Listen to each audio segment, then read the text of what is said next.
जैसे कि आज संडे था तो मैंने घर पे बनाई थी खिचड़ी, तो खुशबू इसकी नहीं आ रही थी। अब मैं इसको टेस्ट करके आपको बताऊंगी कैसे बनी है।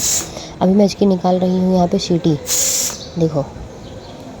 अब टेस्ट करेंगे तो बताएंगे कैसे बनी है खिचड़ी। और उसके बाद मेरे चैनल को सब्सक्राइब कर लो, वीडियो को लाइक कर दो। यहाँ पे कुकर खुल चुका है खिचड़ी का। अभी इसको मम्मी निकाल रही है बब्बा के लिए और पापा के लिए। उसके बाद हम अपने लिए निकालेंगे खिचड़ी और टेस्ट करके बताएंगे कि कैसी खिचड़ी बनी है। आज संडे स्पेशल खिचड़ी था हमारा तो। और सच में दिखने में तो बहुत ही अच्छी लग रही थी, बहुत ही टेस्टी लग रही थी। स्मेल भी एक नंबर की आ रही थी। अभी टेस्ट करके हम आपको बताते हैं कि खिचड़ी कैसी बनी। मैं थोड़ा सा उनके प्लेट में खिचड़ी डालती हूँ और मेरे से नहीं आया तो मैं अपने प्लेट में भी जल्दी खिचड़ी निकालती हूँ और खिचड़ी निकालने के बाद खाने के लिए जाती हूँ।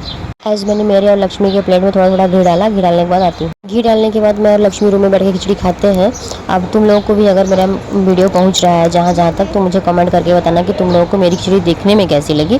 साथ में ही बेल आइकन की बटन को प्रेस कर लो जिससे नोटिफिकेशन तुम लोगों तक पहुँचता रहे। Thank you.